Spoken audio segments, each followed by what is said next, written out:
What's up, Mets fans? Welcome back to the channel, and I'm really excited to get into this one, folks, because new information has come out earlier today at the time of recording this that's awfully telling of the Mets' approach this offseason and addressing their rotation. And as we know, they already signed that big fish in Mad Max Scherzer to the record-breaking deal. The man on the wall behind me, yes, I still cannot believe that actually happened, but all indications are that once the lockout is lifted, the Mets will not just be aggressive in trying to address their rotation still, but that they'll be looking for another frontline starter, someone that could potentially be an ace on opposing clubs. That would be the number 3 for the Mets versus, say, just landing someone for the back half of the rotation. So that's what I'll be breaking down in today's video, folks. Everything there is to know about these reports, the current connection with the Mets and their approach to the rotation this offseason, and a couple names that could find themselves of interest for the Mets, if not already, and landing them as their number 3 starter for 2022. And of course, folks, if you end up enjoying this kind of Mets content and you want to see more great Mets content like this, don't hesitate from smashing that like and subscribe button, sharing this video with your friends, put on the notification bell, all those great things. Thank you all so much for the continued support, folks. Now let's jump right into today's video.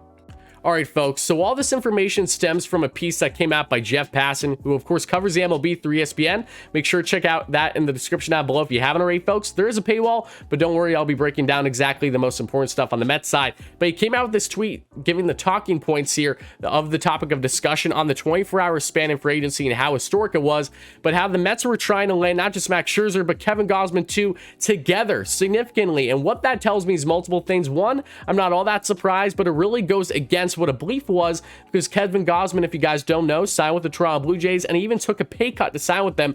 He took a lesser offer than what many believe the Mets gave to him, as the Mets were heavily in on him. But the belief was that maybe Gausman did that for multiple reasons, of course, but one of them maybe being rubbed off the wrong way, knowing that the Mets were only going to land him if, say, they lost out on Max Scherzer, and because negotiations for both those pitchers were happening at the same time, maybe that was a factor into why he went to Toronto. But no, it's clear now that the Mets were prioritizing Gausman big time, and while Mad Max has always been their top target, according to this article, they wanted one of Steven Matz or Kevin Gausman. Their focus was originally on Steven Matz. It fell through. As we know, Steve Cohen wasn't happy about that process. So then they pivoted to a big upgrade in Kevin Gausman. And what that tells you is, one, that pivot is huge, going from Steven Matz to Kevin Gausman. And two, it of course tells you that the Mets are all in on really addressing the rotation with another guy that could be an ace or a number 2 on opposing clubs. That would be the number 3 behind DeGrom and Scherzer for the Mets. So yes, the Mets want a big name, at least someone of significance, it would seem, for their number 3 once the lockout is lifted. And yes, they have shown interest in a lesser pitcher just like Steven Matz leading up to the lockout,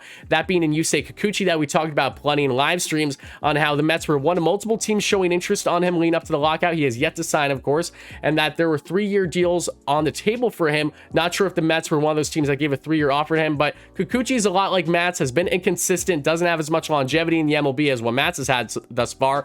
But Kikuchi is your back half of the rotation starter, a southpaw that could of course bring you benefit. But if this is an indication of anything, it's that maybe the Mets aren't really going down the Kikuchi route. They've shown interest, but just because you show interest doesn't mean you're necessarily prioritizing him. It seems like that they're prioritizing a starter that could really make a bigger impact now, at least in the shorter term over the next couple years in this rotation. So now getting on to, okay, if the Mets are going to address this rotation with a big name or at least someone of significance, right, what is the route that they'll be potentially going down? Well, they have shown interest in one big fish in free agency, who we still don't know where he's going to land, as he's still a free agent, that being in Carlos Rodon. As a report originally came out through Michael Mayer, as we discussed in the past, who covers the Mets through Metsmerize, does a great job, even broke the Robbie Ray deal, which was a big one in free agency, but saying how the Mets are showing interest in multiple people, not just Kikuchi, but also Carlos Rodon. Now, I haven't seen much outside that to this point, but Rodon is someone, of course, who had an electric year in 2021, dealing with some injuries, of course, which is the biggest red flag with him on exactly how healthy and how consistent is he going to be in years going forward on a potential multi to long-term deal. But someone who was a strikeout machine that was hitting upwards of 100 on his velo, and yes, he fluctuated a lot throughout the year with his shoulder injury, but someone that was a strikeout machine, again, a wipeout slider, and also, of course, is a client of, yes, Scott Boras, who is the same with Max Scherzer. So there's that connection. But Rodon is really the top piece available in free agency for a starting pitcher at the age that he is, around 28 or so. So a hot commodity for sure that we'll see if exactly the Mets can land. But also you have other pitchers available through the trade market that we've discussed in the past, whether that be someone like another big southpaw and Sean Manaea, who has dealt with some injuries in his career, but like Carlos Rodon, has no hitters on his resume, which is really cool. And also a guy that, again, has strong velo, has solid off-speed stuff, and could really come in and be a huge lefty in this rotation as a number 3, just like Carlos Rodon. And with the A's selling and with him arbitration eligible, it looks like Manaea could find himself on a new club in 2022,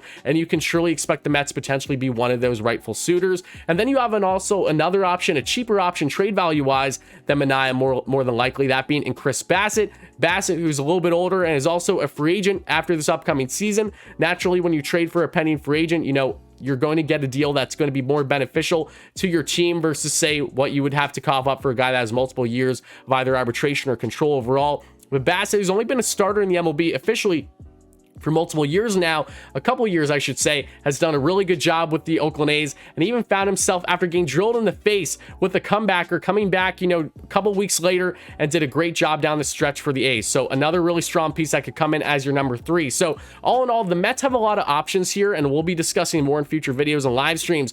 But either Carlos Rodon, if they want to focus on that free agent route, you'd have to think that he very well could be of a top priority for them. Someone that if you can land him on potentially a mid-level deal, maybe high AAV over a couple years, similar to Scherzer, but obviously not the same high AAV, because Rodon is not deserving of that at all. But if he comes in as your number 3, stays healthy, lives up to his potential, that could be absolutely ridiculous, dominant, the best 1-2-3 punch in all of baseball. Sean Manaea could bring that similar effect, and of course Chris Bassett could be beyond useful for this rotation in the middle part. And then you of course have your Taijuan Walkers, the Cookie Carrascos of the world, etc., Tyler McGill's, David Pearson's down the stretch to really round out the depth of the rotation. So Mets fans, let me know all your thoughts and comments below. How do you feel about the Mets approach to the rotation right now? What are some pitchers that you could see the Mets landing, knowing that all indications is that they're going after a top starter and not necessarily prioritizing as someone like a Kikuchi, someone that would be in the back half? Not that they can't land, say, Kikuchi and someone else still, but again, everything kind of feels in line that they're going to go after a big name, someone of significance. But who's it going to be? Let me know all your thoughts in the comments below and who exactly you would like to see.